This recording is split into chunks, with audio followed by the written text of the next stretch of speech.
Heather McDonald, thank you for being here. Thank you, Doug. The book is The War on Cops, How the New Attack on Law and Order Makes Everyone Less Safe. That's a good question. If every problem looks like a nail, the only tool you need is a hammer. And that's how I think I would characterize much of your discourse. There are a number of issues that are involved with this, and you kind of go right to the dog whistle of law and order.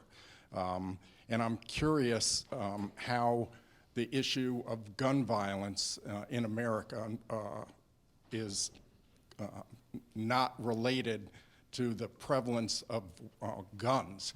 Cops get out of their vehicles and they're on watch.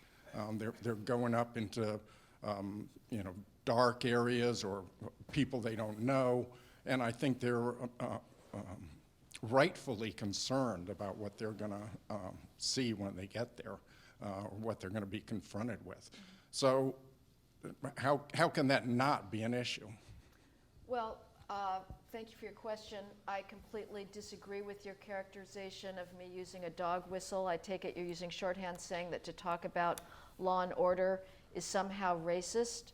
I could not reject that in stronger terms. I take my cue from the law-abiding residents of inner city communities who want the police and who deserve law and order.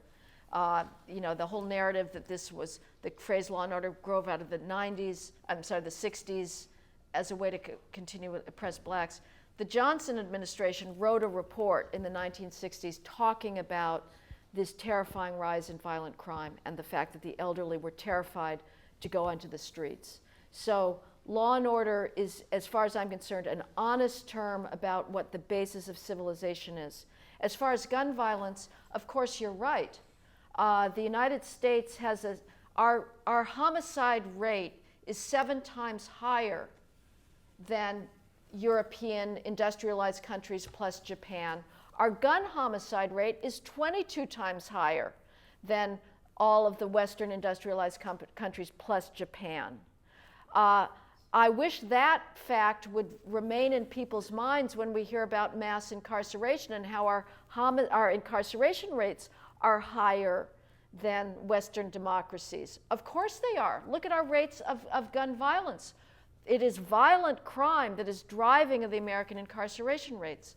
And I agree with you that the ubiquity of guns in the civilian population poses a problem for officers. This was brought to light in the aftermath of the Dallas cop assassinations, when you had people walking around legally carrying guns. I hadn't really not considered that fact before. And I don't know how the cops respond in an environment like that. So I think it is a very difficult situation for officers in this country. I am largely agnostic on the gun control debate. I know that there's people on the right who argue, using a phrase by John Lott, more guns, less crime. I know that that's been challenged. I tend to take my cue from police officers and police chiefs, and in my experience, big city chiefs are for gun control. And I'm willing to take their guidance on the matter.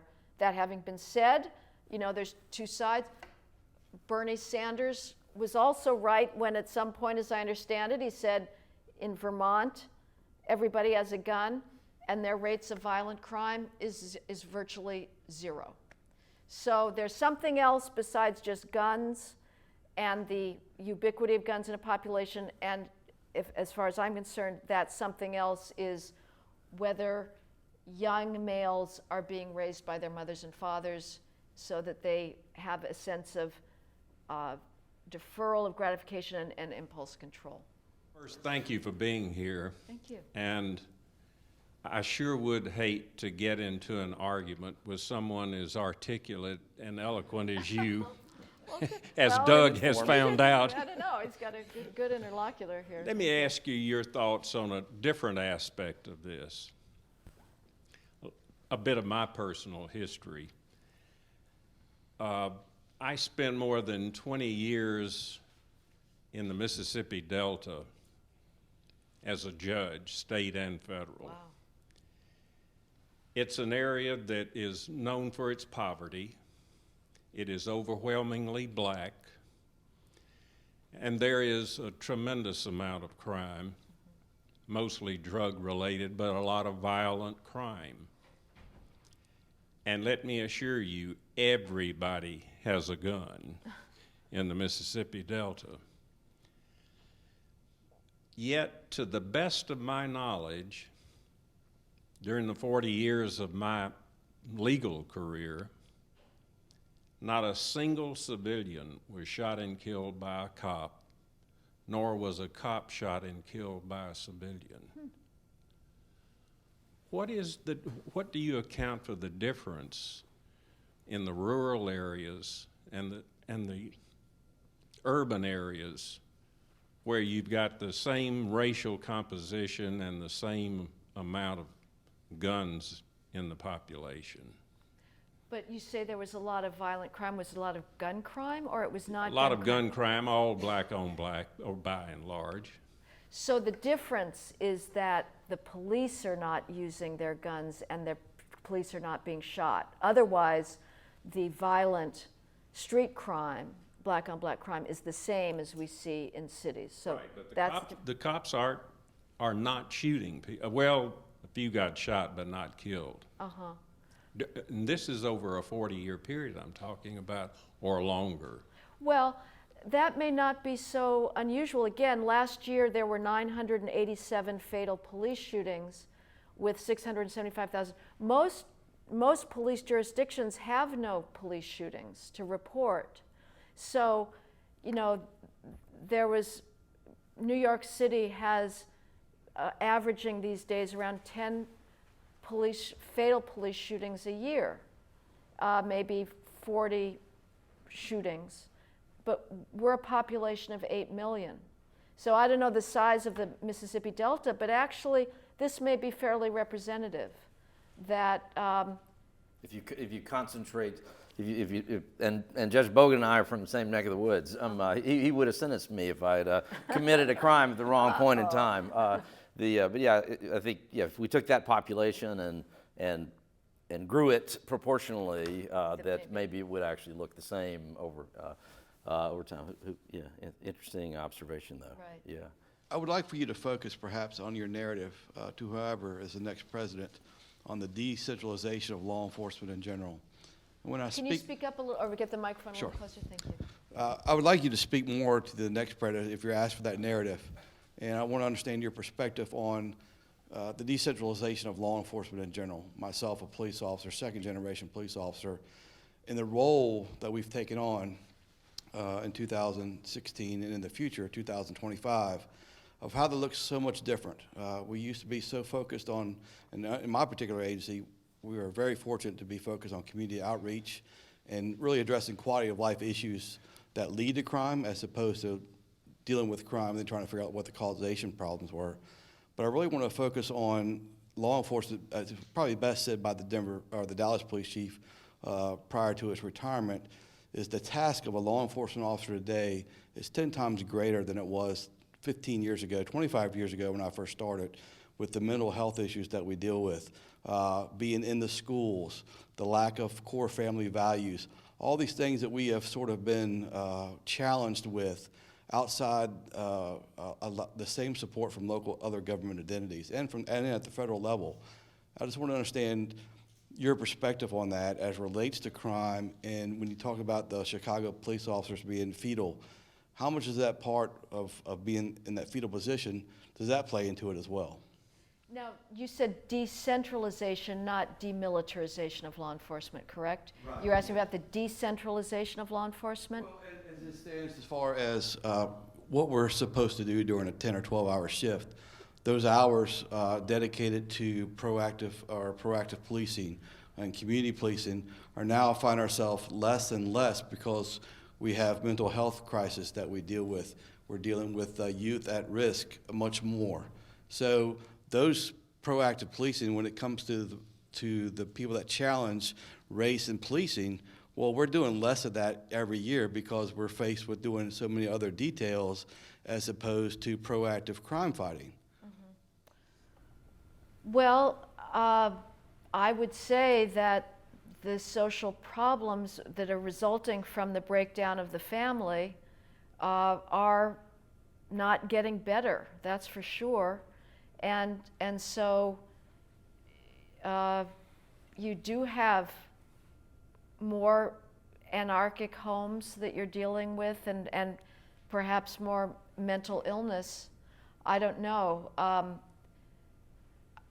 I can't explain your experience of feeling like you had more time to do proactive policing than now because you're dealing with more, I take it, more mental crises, and maybe there's cutbacks in mental health treatment, I don't know. Certainly, but the deinstitutionalization of the mentally ill, that took place a long time ago. I don't know if that's still producing more cascading effects. But I would say another thing that's a problem in schools, you have the just deepening monopoly of a progressive education philosophy that is anti-authority, anti-discipline, anti-standards, this preposterous idea that children should create their own knowledge and teachers should just sort of be a observer of allowing children to kind of do their thing. And I think that is depriving children of their one hope of getting some structure and discipline in their lives that they're not getting at home. So that's not helping with creating young males in particular that have the structure and self-discipline not to get involved in street activities. This is an immense problem. It's not just one problem. You focused on one very narrow part of the problem. You mentioned the word militarization of the police. That's been an increasing problem, it seems to me, thanks to all those weapons that we have that we didn't know what to do with, so let's give them to the local police. Would you bring that into the equation? Well, as far as I'm concerned, this whole militarization issue, the real problem is, as you imply, is Pentagon procurement practices, that they're so sloppy that they've got all this materiel sloshing around that they palm off on local departments.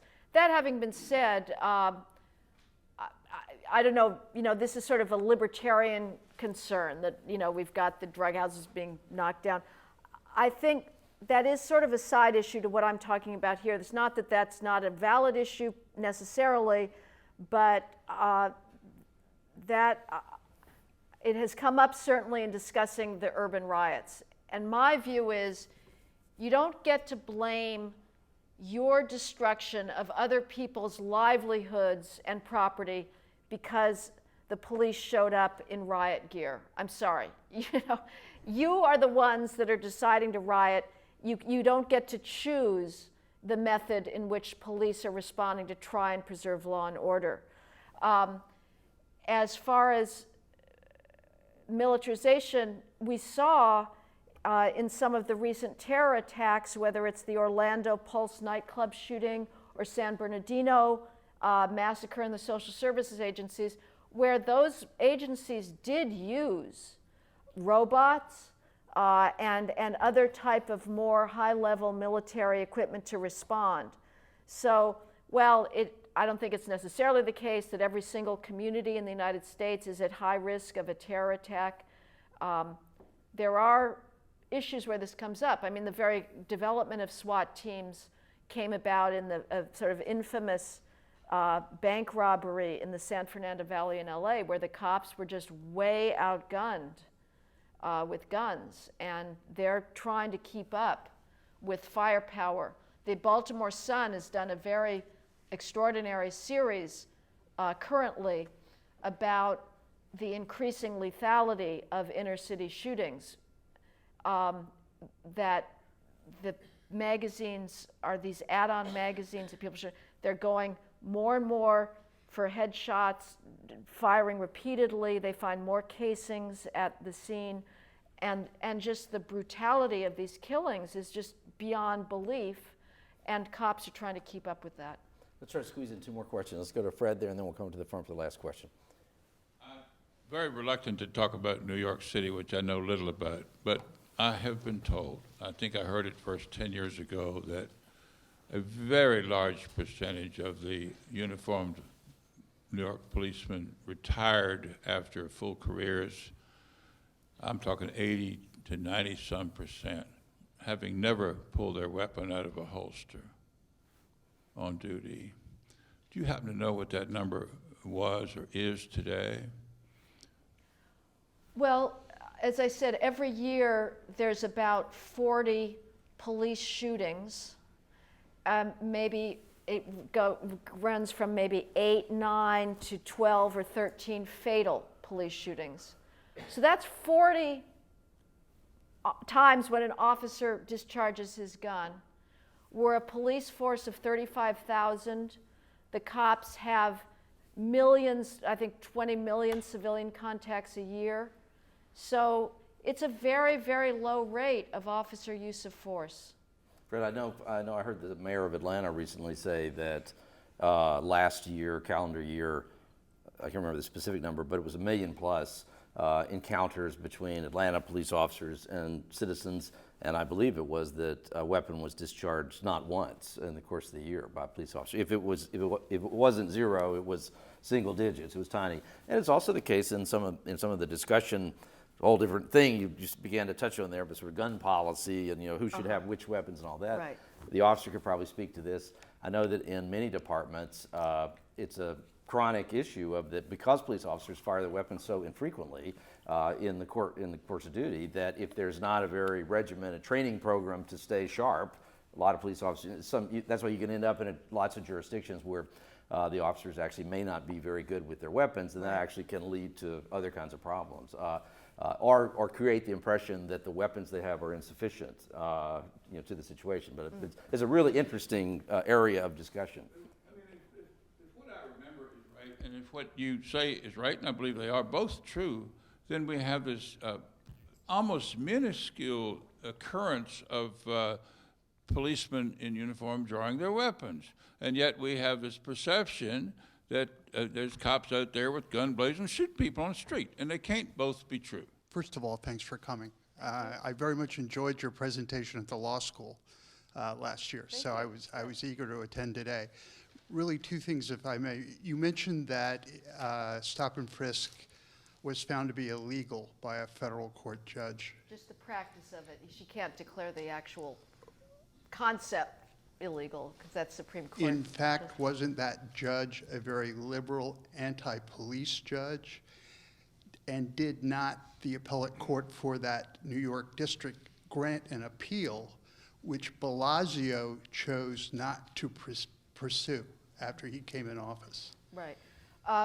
Well, she was so, I'm going to stay away from characterizing her politics, but it is the case that the appellate court removed her from further hearing after she made her ruling, from further overseeing the remedies that she ordered, because she had steered this trilogy of stop, question, frisk lawsuits to her courtroom. She actually encouraged the plaintiffs' attorneys, whether they were the Legal Aid Society, Center for Constitutional Rights, or their big city elite law firms that were giving them pro bono, to her courtroom. She said, file the lawsuit, I will declare them related to the existing and bring them all to me. So this was viewed as a very gross violation of the appearance of judicial impartiality, and she was removed from the case. And yes, Mayor Bill de Blasio canceled the appeal that had been filed.